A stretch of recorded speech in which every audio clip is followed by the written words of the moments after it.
शांति।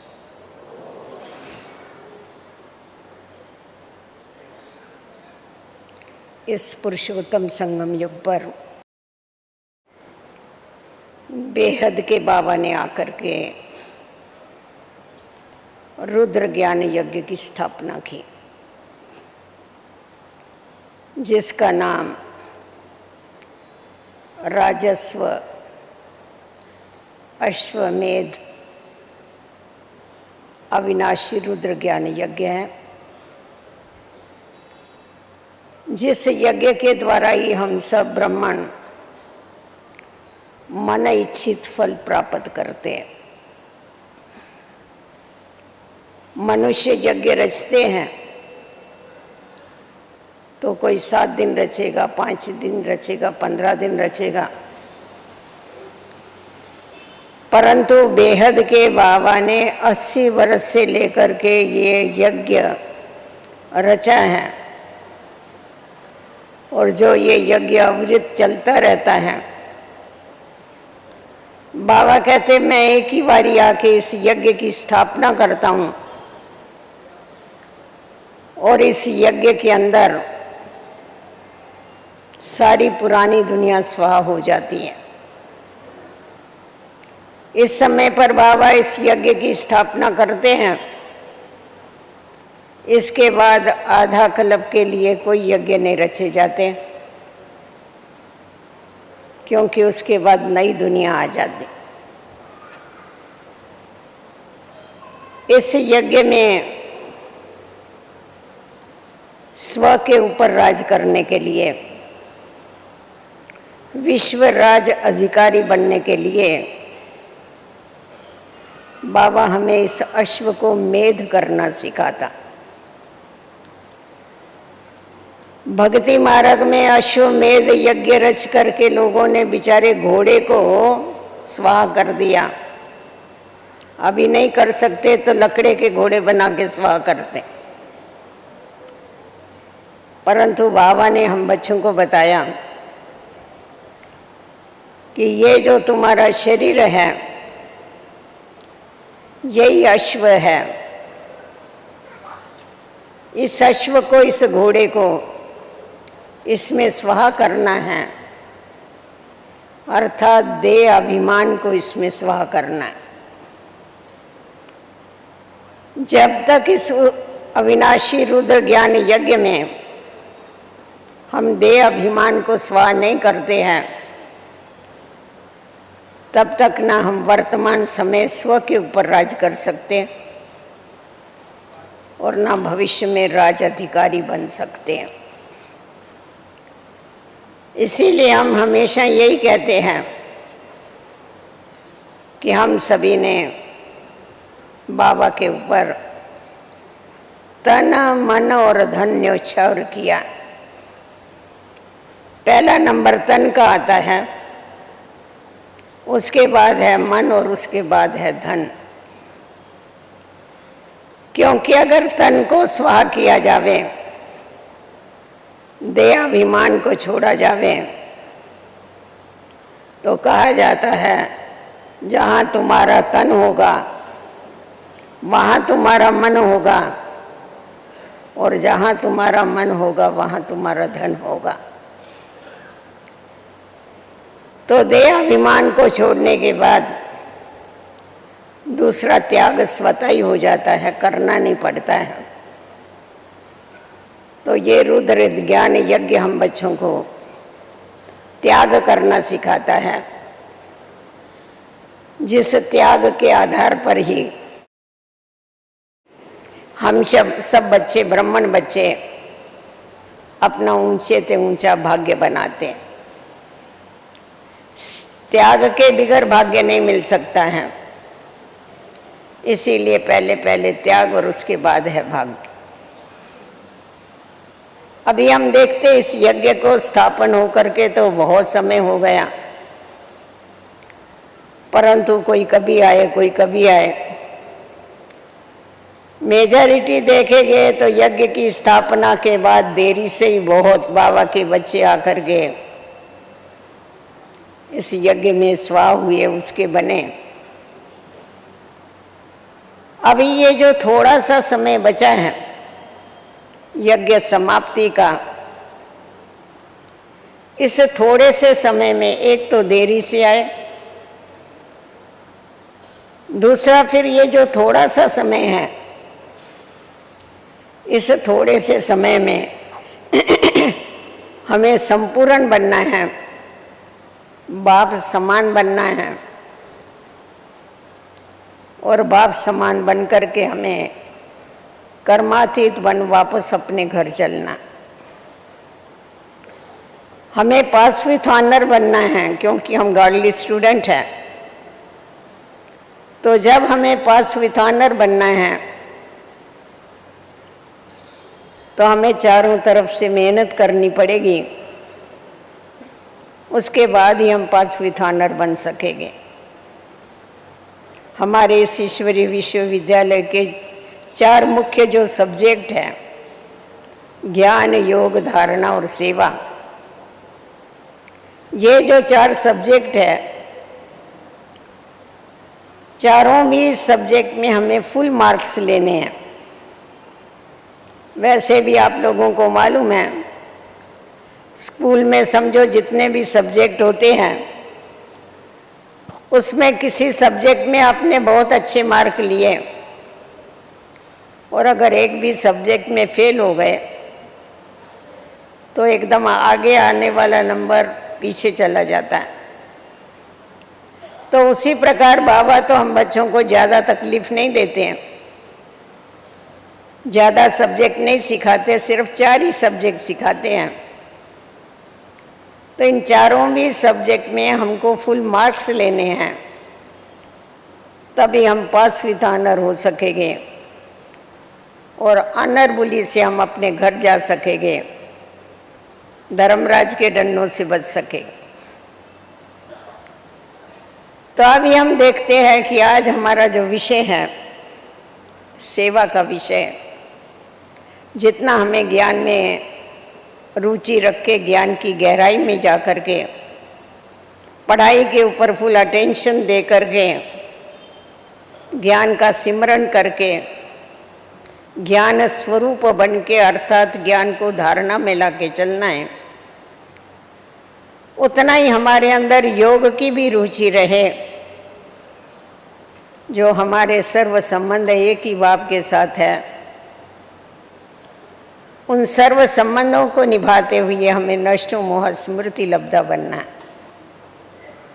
जब तक सर्व संबंधों की हम रचना बाबा से नहीं लेते हैं, तब तक नष्टो मोह स्मृति लब्धा बन नहीं सकते हैं। इसीलिए हम जो गीत गाते हैं कि मेरा तो एक शिव बाबा, दूसरा नहीं कोई, उसको जब प्रैक्टिकल में लाते हैं तो सहज रीति से सर्व देहधारियों से, देह से हमारी बुद्धि का योग टूट जाता है। और बाबा जो हम बच्चों को दिव्य गुणों की धारणाएं सिखाते हैं, उन दिव्य गुणों को और ईश्वरीय गुणों को अपने जीवन में धारण करते करते हमारा जीवन दिव्य गुण मूर्त बन जाता है, जो भविष्य में हमें देव पद की प्राप्ति होती है। अभी चौथा जो सब्जेक्ट है हमारा, वो है सेवा का सब्जेक्ट। वैसा तो हम देखते हैं कि ब्राह्मणों को सेवा में बड़ी रुचि रहती है। जो चौथा नंबर है, कभी कभी उसको पहला नंबर कर देते हैं और ज्ञान और योग जो है उसको एक साइड रख देते हैं। परंतु ये हमेशा ख्याल में रहे कि जब तक हम स्व का कल्याण नहीं करते हैं, तब तक हम विश्व का कल्याण नहीं कर सकते। इसीलिए बाबा ने जो सब्जेक्ट के नंबर लगा के दिए हैं, उसी को बुद्धि में रखते हुए उसी अनुसार अगर हम पढ़ाई के ऊपर ध्यान देते हैं तो सहज पास विथ ऑनर बन जाते। अभी सेवा विषय ये ऐसा विषय है, ये सेवा बाबा के दिल के ऊपर चढ़ाती है। सेवा अनेक आत्माओं की दुआएं हमको दिलाती है। सेवा के आधार पर ही हम विश्व का मालिक बनने के पात्र बनते हैं, क्योंकि बाबा कहते हैं तुम बच्चों को सेवा करके अपनी प्रजा बनानी है। जब तक प्रजा नहीं बनाएंगे तो तुम राज किस पर करेंगे। जब बाबा के पास हम लोग पार्टी लेके जाते थे, साकार बाबा के पास, तो बाबा जो पार्टी में आते थे उनसे पूछते थे, तुमने आप समान किसी को बनाया है? तो अगर कहते थे हाँ हमने बनाया है, तो बाबा कहते थे प्रूफ दो, तुम किसको लेके आए आप समान बना के? वो कहे बाबा हम तो दूसरों के साथ आए, अभी हमने किसी को लाया नहीं। तो बाबा हंसते थे। बाबा कहते थे बाबा ये नहीं मानता है, बाबा को प्रूफ चाहिए। तो तुम जैसे खुद अपनी जीवन पवित्र और योगी बनाई है, वैसी औरों की भी जीवन बनाओ। साकार बाबा कभी कभी अपनी हिस्ट्री सुनाते थे कि शुरू में जब बाबा को साक्षात्कार हुआ और बाबा ने ये देखा कि मुझे विश्व की बादशाही मिलने वाली है, ये देखने के बाद झूठे जवाहरातों का जो धंधा है वो छोड़ दिया और ये अविनाशी ज्ञान रत्नों का धंधा चालू कर दी। जिस समय पर बाबा के द्वारा ये त्याग हो गया, फिर शिव बाबा ने कहा तुम्हें विश्व का मालिक तो बनना है, परंतु तुम राज किसके ऊपर करेगा? प्रजा के बिगड़ तो तुम राजा नहीं बन सकेगा, इसीलिए अभी तेरे को प्रजा बनानी है, अर्थात ही तेरे को सेवा करनी। तो बाबा ने हम सभी को ये पाठ पक्का कराया हुआ है कि आप विश्व कल्याणकारी बाप के बच्चे होने के नाते आपको विश्व की सर्व आत्माओं को संदेश देना है, आपको उनको घर का नई दुनिया का रास्ता बताना। अभी हम देखते हैं सेवा के भी 3 प्रकार हैं। एक है मनसा, वाचा और कर्मणा, ये 3 प्रकार हैं। मनसा के द्वारा भी हमें, क्योंकि हम सेवाधारी हैं, कोई कहते हम 2 घंटा सेवा करते हैं, कोई कहते 3 घंटा सेवा करते हैं। जिसको सेवाधारी कहा जाता है, सेवाधारी अर्थात जिसकी सारी जीवन ही सेवा। आप अपने से प्रश्न पूछिए, बाबा ने हमें ब्राह्मण क्यों बनाया?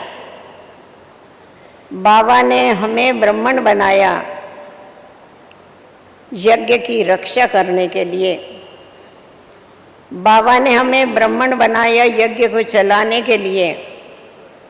बाबा ने हमें ब्राह्मण बनाया यज्ञ की संभाल करने के लिए। ब्राह्मण अर्थात यज्ञ को संभालने वाले, यज्ञ की रक्षा करने वाले। तो हमारा जन्म ही सेवा के लिए हुआ है। इसीलिए बाबा कहते बच्चे, ब्राह्मण जन्म ये देवताओं से भी ऊंचे है।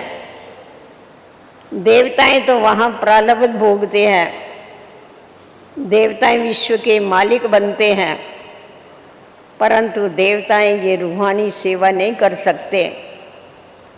तुम ब्राह्मण ही रूहानी सेवा करते हो, इसीलिए ब्राह्मण जीवन ये हीरे तुल्य जीवन है और देवताई जीवन ये सोने तुल्य जीवन। आप देखिए कितना अंतर है। तो सेवाधारी जो है वो हमेशा गाए जाते हैं, माने जाते हैं, पूजे जाते हैं। तो अभी हम देखते हैं बाबा ने हमें जो सेवा के प्रकार बताए, मनसा, वाचा और कर्मणा सेवा, तन मन और धन से सेवा, संकल्प, वाणी और कर्मों से सेवा जो बाबा ने बताई हुई है। अगर ये तीनों भी बातें सदैव तीनों प्रकार की हम सेवा करते रहे, हमारी जीवन ही सेवामय है। अगर आप कुछ भी नहीं कर सकते हैं, एक जगह पर बैठे हुए हैं, बीमार है, लेटे लेटे बाबा को याद कर रहे हैं, ये भी बहुत बड़ी सेवा। क्योंकि बाबा ने हम बच्चों को हमारा भविष्य बनाने के लिए इतनी सरल युक्तियां बताई हैं कि कोई भी इस तन की किसी तकलीफ के कारण भी अपना भाग्य बनाने से रुके नहीं। किसी के पास धन की कमी है तो भी अपना भाग्य वो ऊंचा बना सकता है मन और तन की सेवा करके। जिसके पास धन नहीं है, तन भी बीमार है, तो अपने मन मना भव की स्थिति में रह करके वो ऊंच पद प्राप्त कर सकता।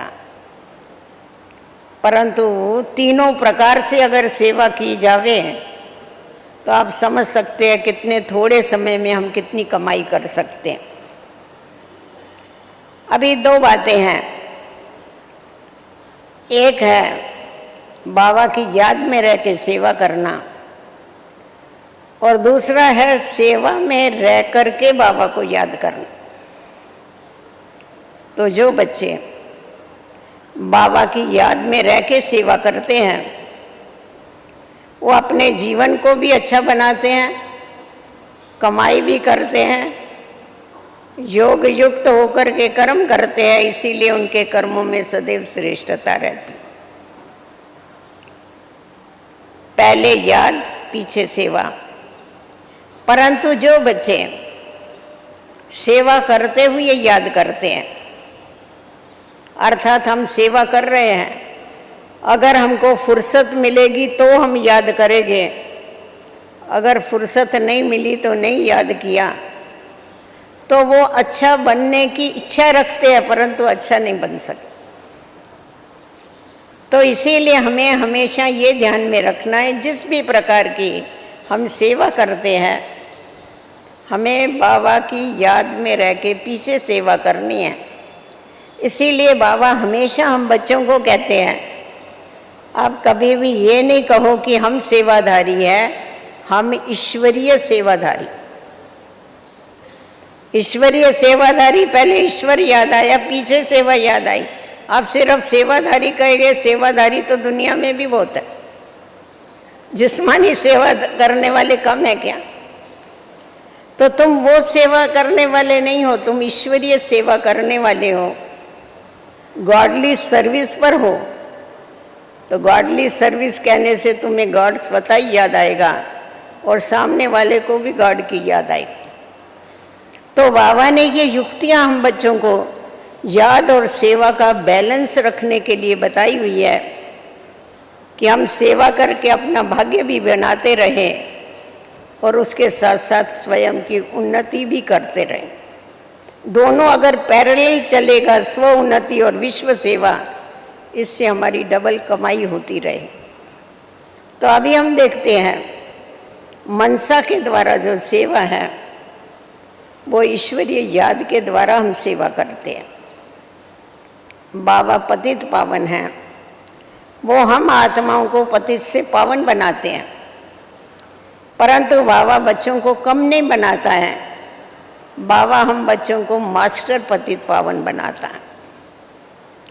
बाबा हम आत्माओं को पावन बनाते हैं, परंतु ये जो प्रकृति है, प्रकृति को पावन करने के लिए हम ईश्वरीय याद का जब दान देते हैं तो इस प्रकृति में परिवर्तन आता जाता, प्रकृति चेंज होती जाती है।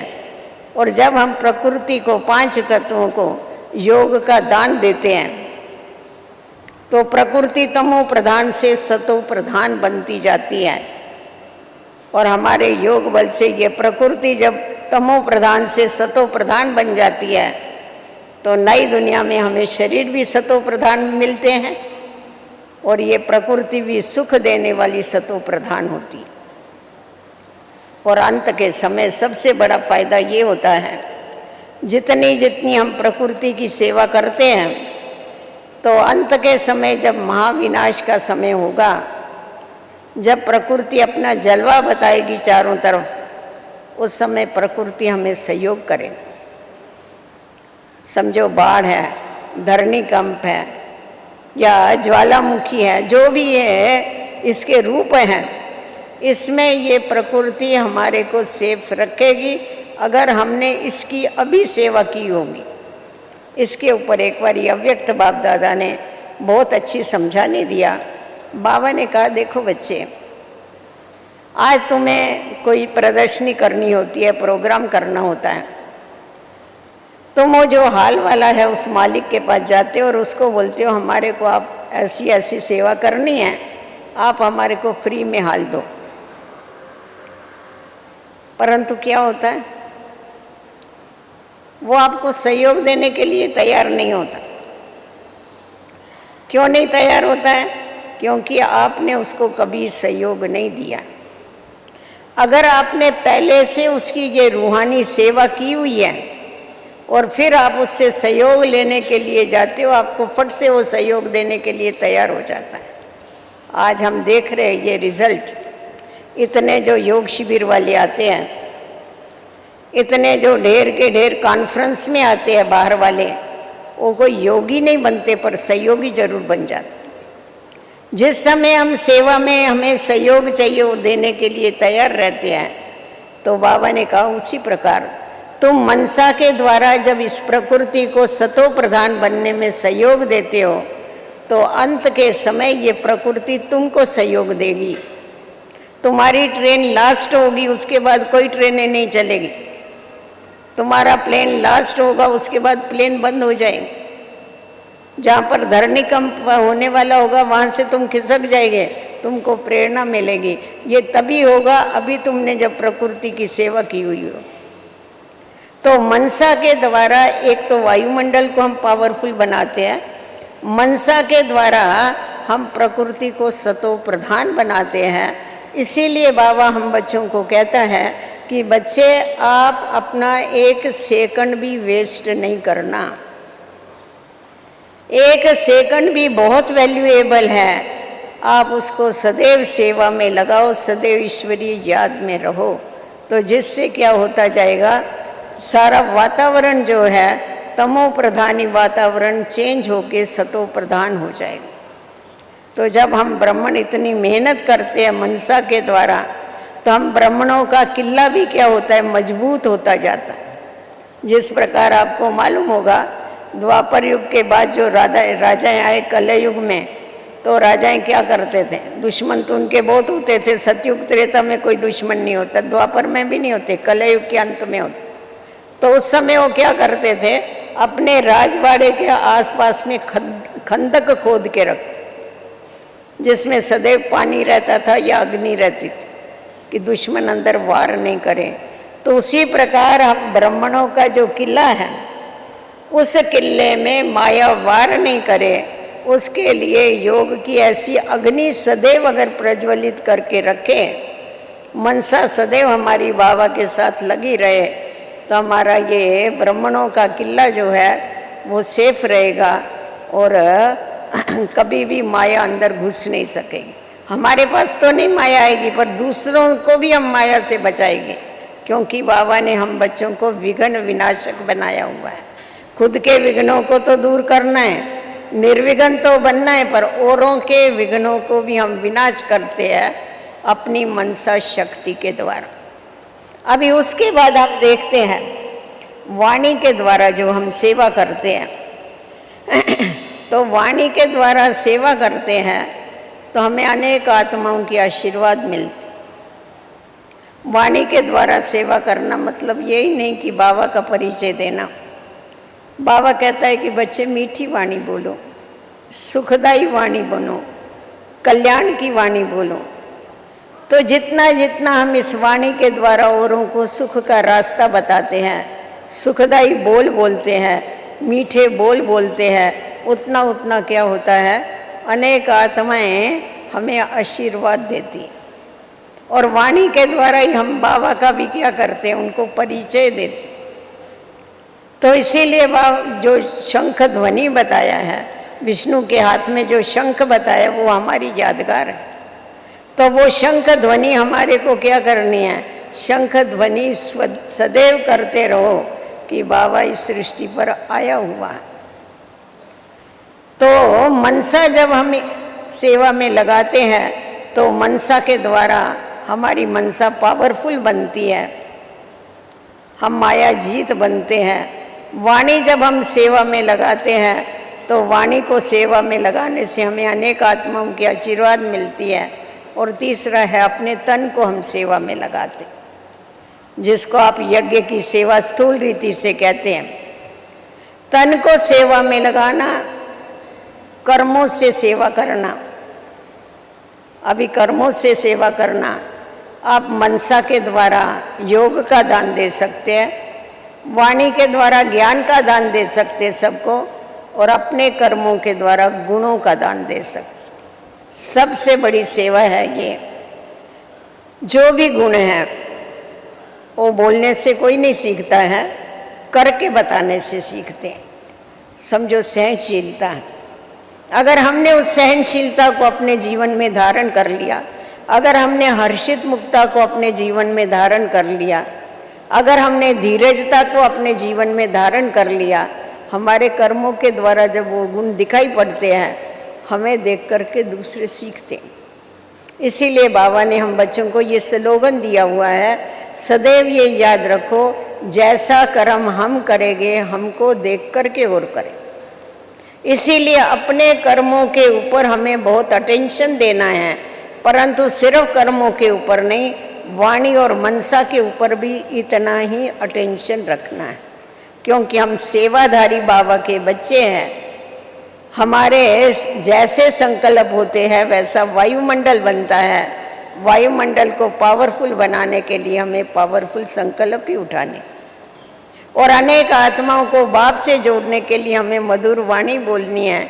अगर ये बातें ध्यान में रखते हैं तो सदैव सेवा चलती रहती है। एक हो गई ये कर्मों की सेवा, दूसरी है यज्ञ की सेवा। हम तन से, मन से और धन से सेवा करते हैं। अभी धन से जो सेवा करते हैं, शास्त्रों में सुदामा का मिसाल बताया हुआ है कि सुदामा ने एक मुट्ठी चावल दिया तो उसको महल मिल गए।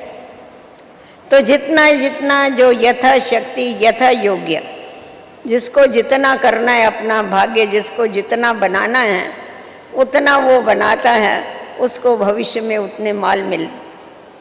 इसके लिए उसको बोलने की कोई आवश्यकता नहीं है, परंतु ये हमेशा ध्यान में रखो कि जो सेवा है, सेवा ये माया जीत भी बनाती है, परंतु कभी कभी सेवा के द्वारा माया भी आती।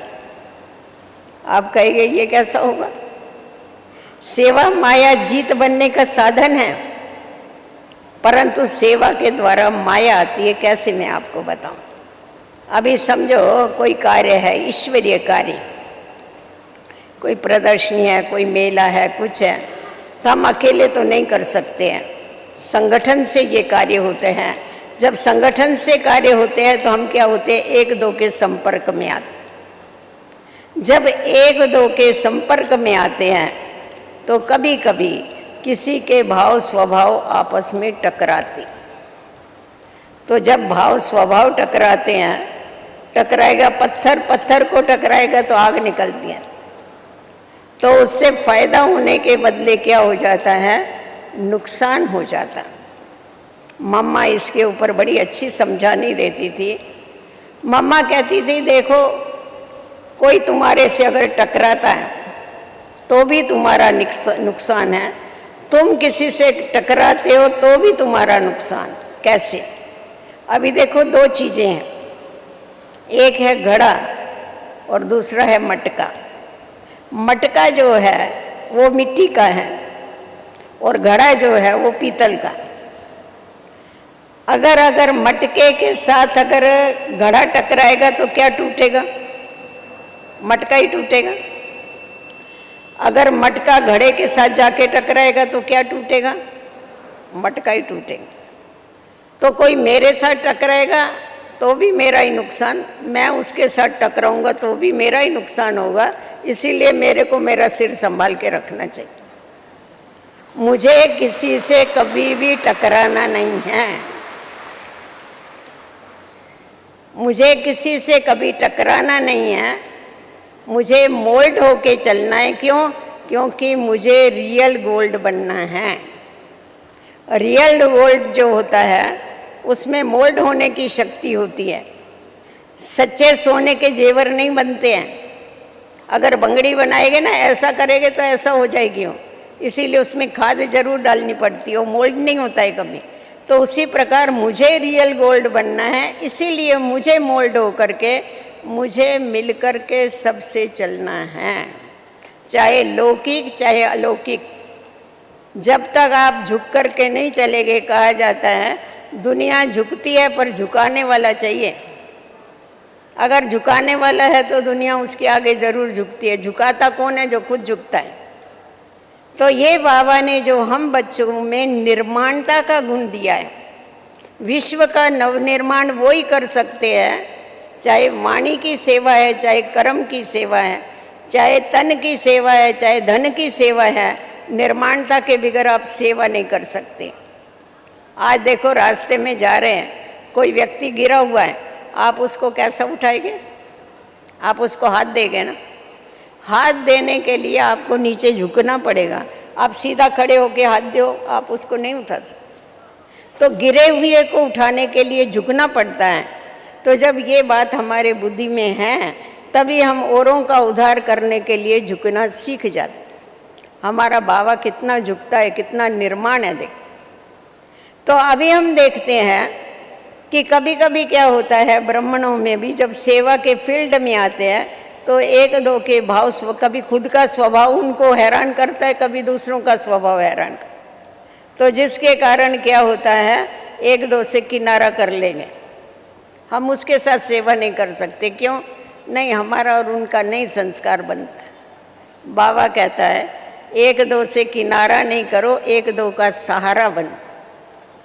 किनारा करना तुम्हारा काम नहीं है, तुम्हें एक दो का सहारा बनना है। अरे कोई चल नहीं सकता है तो उसको हाथ दे के सहारा दिया जाता है या उसको देख के मुंह फेरा जाता है? जब भी मालूम है कि इस व्यक्ति में ये डिफेक्ट है, ये बेचारा इस संस्कार के अधीन है, पुराने संस्कार, ये बीमारी है ना, तो बीमार को देख के आपको नफरत आएगी या रहम आएगा? तो उसको देख के तो रहम करना चाहिए और ही उसको मदद करनी चाहिए, उसका वो संस्कार चेंज हो जावे। अगर आप ब्राह्मणों से किनारा करेंगे, किनारा करते करते एक दिन उस किनारे पहुंच जाएंगे। इसीलिए संभालना, कभी भी किसी से किनारा नहीं करना। देखो हमारे बाबा का यज्ञ के साथ कितना प्यार है, हमारे बाबा का बच्चों के साथ कितना प्यार है। बाबा कितना खुश होता है। खास पुरानी दुनिया, पुराने तन का आधार लेकर के हम बच्चों से मिलने के लिए आता है और हम बच्चों के साथ कितना प्यार करता है, हमारे ऊपर कितनी मेहनत करता है। बाबा क्यों इतना प्यार करता है? क्योंकि 5000 बरस के बाद बच्चे मिले। अच्छा, बाबा को 5000 बरस के बाद मिले, हम भाई बहन कितने बरस के बाद मिले? हम भी तो 5000 बरस के बाद मिले। आज किसी का भाई या बहन गुम हो जाता है, कोई 15 दिन के बाद भी मिलेगा, कितने खुश होते, अरे मेरा भाई, खाना अच्छा नहीं लगता है, मेरा भाई गुम हो गया, मिलता नहीं है, और फिर मिलेगा तो कितने खुश होते हैं। और हम 5000 बरस के बाद मिले तो हमको कितनी खुशी होनी चाहिए एक दो से मिलकर। खुशी होती है ना? आप लोगों को इतना बड़ा परिवार देख के खुश होते हो ना, इसीलिए आते हो ना मधुबन में। हाँ, वहाँ तो होता ही है, सेंटरों पर तो परिवार है पर छोटा परिवार है। मधुबन में क्यों भागते हो? आपको क्या खींचता है? ईश्वरी परिवार का प्यार खींचता है, वातावरण खींचता है। तो इसीलिए हमारा सबके साथ प्यार होना चाहिए, अज्ञानियों के साथ भी प्यार और ज्ञानियों के साथ भी प्यार। अज्ञानियों से भी नफरत मत करो, हम भी तो पहले अज्ञानी थे ना। ये तो बाबा ने आके हम बच्चों को तीसरा नेत्र दिया है, बाबा ने हमारे ऊपर मेहर किया है, बाबा ने हमारे ऊपर रहम किया है। अभी हमें क्या करना है? बाबा का पाठ बजाना है, हमें भी उनके ऊपर रहम करके उनको वापस इस रास्ते के ऊपर चलाना। तो इसीलिए हमेशा ये ध्यान में रखो कि हम जो भी सेवा करते हैं, सेवा से हमको शक्ति मिलनी चाहिए, सेवा से हमको खुशी मिलनी चाहिए, सेवा से हमारी कमाई होनी चाहिए, हमारी गमाई नहीं होनी चाहिए। वो तभी होगी जब हम आपस में मिल कर के चलेंगे। उसके लिए एक नामी बन कर के और एकता में रह के जब कार्य करेंगे तभी सेवा आगे बढ़ती जाएगी। और कभी भी नाम मान शान के लिए सेवा मत करो। हमारा नाम होना चाहिए। ये काम किसका है? किसकी सेवा है? शिव बाबा। सेवा शिव बाबा की है। जिसका धंधा है उसका नाम होगा या सेल्समैन का नाम होगा? किसका नाम होगा? तो हम सभी सेल्समैन हैं। हम लोग बाबा का जो अविनाशी ज्ञान रत्नों का माल है वो लोगों को देते हैं। तो हम सेल्समैन हो गए तो नाम किसका होगा? बाबा का होगा ना। तो हम कैसा इच्छा रख सकते हैं हमारा नाम हो? रॉन्ग है या राइट है? तो ये जो इच्छाएं हैं ना कि हमारा नाम होना चाहिए, हम इतनी सेवा करते फिर हमारा कुछ मान थोड़ा ही होता है। क्या मान चाहिए? बाबा कहता है तुम्हारी अभी तक पूजा हो रही मंदिरों में, कौन सा मान चाहिए? क्या मान चाहिए ये तो बताओ। विधि पूर्वक पूजा हो रही, तुम्हारे नाम से वो ब्राह्मण पेट भर रहे, तुम्हारा नाम कितना बड़ा है, और कौन सा नाम चाहिए तुम? तो हमें बाबा का नाम बाला करना है, अपना नाम नहीं करना है। परंतु ये जो इच्छाएं हैं, हद की इच्छाएं, ये हद की इच्छाएं कभी भी किसी को अच्छा नहीं बनने देती। तो सेवा में हमको कभी भी हद की कोई किसी भी प्रकार की इच्छा नहीं रखनी है। इच्छा मात्रम अविद्या बन करके चलना। बाबा कहता है गुप्त दान महाकल्याण, एक हाथ करे दूसरा हाथ देखे भी नहीं, ऐसा होना चाहिए। तो जब ऐसी भावना हमारे अंदर होती है तभी सेवा जो है वो हमको शक्ति देती है, सेवा हमारा भाग्य बनाती है, सेवा हमको आगे बढ़ाती है, अनेक आत्माओं का हमारे द्वारा कल्याण कराती। नहीं तो क्या होता है, आगे बढ़ने के बजाय और 2 कदम पीछे हो जाते हैं। इसीलिए हमको पीछे नहीं हटना है परंतु सदैव आगे चलना। अभी हम देखते हैं 2 प्रकार की सेवा होती है, एक स्थूल सेवा होती है और दूसरी क्या होती है, वाणी के द्वारा सेवा होती है। मनसा की तो हुई, वाणी की सेवा हो। किसी किसी को सिर्फ वाणी की सेवा में ही बहुत इंटरेस्ट होता है, तो भाषण करेंगे तो हम लोग स्टेज पर बैठने चाहिए, ये होना चाहिए, हमारे को पूछा नहीं हमने प्रोग्राम। अरे काय का क्या, हाँ क्या ज़रूरत पड़ी है इसकी, कहाँ भी बैठो कुछ भी करो, हाँ ये क्यों इच्छा रख के बैठते तुम? बाबा कहता है, बाबा हमेशा बताते थे, यज्ञ में शुरू में अपने पास वहाँ कराची में गायें थी तो उनका गोबर होता था, तो बैठ कर के गोबर थपते थे, गोबर थपते हैं ना फिर उसको जलाते हैं। तो बाबा कहता था तुम ये उसको सिंधी में छेना बोलते हैं, छेना थपो भले बैठ कर के, परंतु गोबर थपते हुए, छेना थपते हुए अगर तुम्हारी स्थिति ऊंची है तो तुम्हारे में से देव या देवी का साक्षात्कार हो। और तुम भाषण कर रहे, बहुत अच्छी पॉइंट सुना रहे और तुम्हारे स्थिति का ठिकाना नहीं है तो किसी को कुछ भी अनुभव नहीं हो।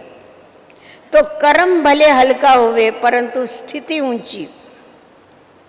तो यज्ञ की हमें कोई भी सेवा मिले, सेवा ये भाग्य बनाने का साधन है।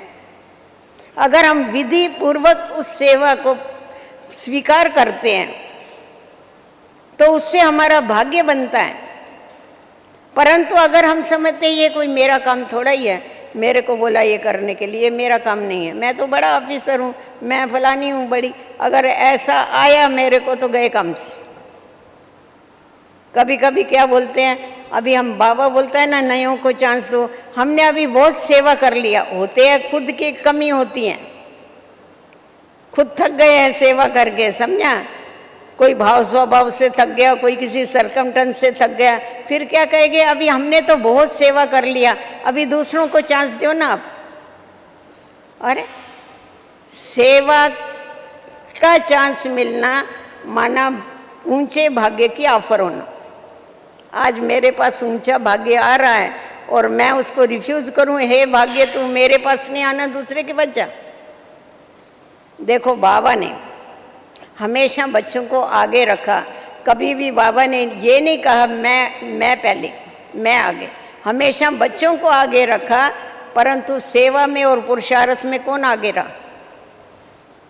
सेवा और पुरुषार्थ में बाबा सदैव ओटे सो अर्जन, पहला नंबर रहा, इसीलिए पहला नंबर बना। आप देखते हो ना बाबा की हिस्ट्री, आपको मालूम है। लास्ट में बाबा जा रहा है, अव्यक्त बन रहा है, उस समय भी लास्ट मुरली चला करके पीछे बच्चों को शिक्षा दे करके, महामंत्र दे करके, निराकारी निर्विकारी निरंकारी भव का महामंत्र दे के पीछे जाके बाबा अव्यक्त बना। मम्मा की क्या हालत थी। मम्मा ने जब ये शरीर छोड़ा, अंत की घड़ी थी मम्मा की, और बाबा ने उस समय कहा, मम्मा देखो बगीचे का अभी अभी अंगूर निकला है, अपने हाथ से बच्चों को अंगूर खिलाओ। ऐसे ऐसे समय पर मम्मा ने बैठ करके, मम्मा बैठ नहीं सकती, लेटी हुई थी, हाथ भी नहीं हिलता था। वो जो जमुना थी वो, उसने ऐसा मम्मा का हाथ रखा, मम्मा के हाथ पर अंगूर रखती थी, जो आता था उसको ऐसा, वो हाथ ऐसा करती थी मम्मा का, मम्मा उनको अंगूर दे के पूरा किया। 150 200 जो भी भाई बहन थे, तभी तो कम होते थे ना भाई बहन, वो पूरा किया और मम्मा ने शरीर छोड़ा। आप बताओ, अंत तक सेवा किया। आज हमारी जानकी दादी है, 102 बरस की है, उसको कितनी लगन है देखो सेवा में, कहाँ कहाँ भागती है, फॉरेन नहीं छोड़ती, कोई देश नहीं कोई विदेश नहीं, सब तरफ क्यों जाती है? नहीं, मेरे को जो मिला है वो सबको मिलना है, इधर क्यों आती? मेरे को जो प्राप्ति हुई है वो औरों को बोले मिले, ये है ईश्वरीय प्यार कि हमारे भाई बहन है ना, इनको भी तो वो प्राप्ति होनी चाहिए, इनको भी तो वो वासना आनी चाहिए। तो जब हमारा परिवार है तो हमारा प्यार भी है, हमारा परिवार भी तो माला माल बने ना। हमारे पास सिर्फ है माल तो क्या होगा? हम जितना दूसरों को बांटते हैं उतना क्या होते हैं, हमारा बढ़ता जाता है। ये खजाना खुटता नहीं है, आप जितना देंगे उतना बढ़ेगा। अगर आप रख देंगे, यूज नहीं करेंगे तो लूज हो जाएगा, कुछ काम में नहीं आएगा। तो इसीलिए यूज करो, खुद के कल्याण के प्रति लगाओ, अन्य आत्माओं के कल्याण के प्रति लगाओ, फिर देखो आपको, आप सदैव खुशी के झूले में झूलते रहेंगे। इसकी रिजल्ट ये है, आपकी खुशी कभी गायब नहीं हो सकेगी, क्योंकि आप दूसरे को खुशी बांटते हैं, कर्म क्षेत्र है। तो जितनी हम औरों को खुशी बांटते हैं उससे कई गुना ज़्यादा हमारे सामने खुशी आती है। हम औरों को शक्ति देने का रास्ता बताते हैं, हमें उससे ज़्यादा बाबा बहुत शक्ति देता है। तो इसीलिए हम दाता के बच्चे होने के कारण हमारे को देना सीखना है, सदैव देते रहो। बाबा कहता है तुम सिर्फ दाता नहीं परंतु तुम वरदाता, भाग्य विदाता हो। देखो बाबा ने आके हमारे भाग्य का उदय किया, परंतु सिर्फ हमारे भाग्य का उदय नहीं किया, हमारा भाग्य उदय करने के लिए बाबा ने श्रेष्ठ कर्मों की कलम दिया और हमें मास्टर भाग्य विदाता बना करके बाबा ने कहा बच्चे जाओ, जाके जिसका चाहिए उसका भाग्य तुम उदय करो। तो बाबा हम बच्चों को शेर कुल्ले पर चढ़ाता है। बाबा ने कहा देखो बाप बच्चों को सिर पर बिठा दे। तो बाबा हम बच्चों को जब इतना आगे रखता है तो हमारा काम क्या है, उसको यथार्थ रीति से जान करके और फिर क्या करना, अपने भाग्य को ऊंचे से ऊंचा बनाना। तो इसीलिए कोई भी सेवा मिले, आपको स्थूल सेवा मिले, तन की मिले, मन की मिले, धन की, जिसको जो यथाशक्ति जैसा जो कर सके, कोई ज़बरदस्ती नहीं, परंतु कभी भी सेवा के लिए रिफ्यूज़ नहीं करना। सेवा को हमेशा ये बात अपने बुद्धि में रखो, सेवा को रिफ्यूज़ करना माना अपने ऊंचे भाग्य को रिफ्यूज़ करना। ऊंचे भाग्य को बोलना कि तू मेरे पास नहीं आ, दूसरे के पास जा, नहीं, मेरे पास आ रहा है तो मैं क्यों नहीं ये करूँ उसका। और जितना जितना देखो, वैसा भी कहा जाता है जो चुल पर है सो दिल पर है। घर में भी समझो 2 बहुएं होती है ना, जो सारा समय किचन में होगी, सबको खिलाएगी पिलाएगी पकाएगी तो सबको अच्छी लगती है, जो सिर्फ कुर्सी पर बैठी रहेगी उसको कौन प्यार करेगा।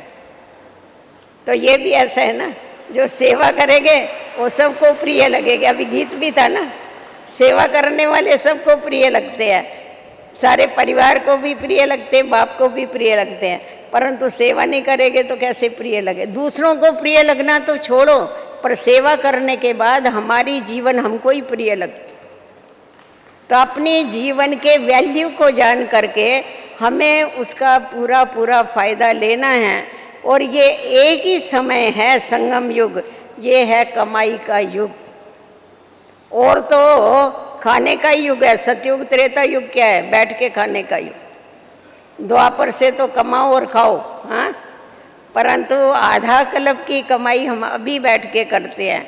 तो आप ही बताओ, इतने थोड़े से समय में हमको 21 जन्मों की कमाई करनी है, तो हमारा कमाई की तरफ कितना ध्यान होना चाहिए। तो इसीलिए कमाई की तरफ ध्यान दे करके अपनी पूरी पूरी झोली भरो, अन्य आत्माओं की झोली भरो, उनकी दुआएं लो और आगे बढ़ते जाओ। ओम शांति।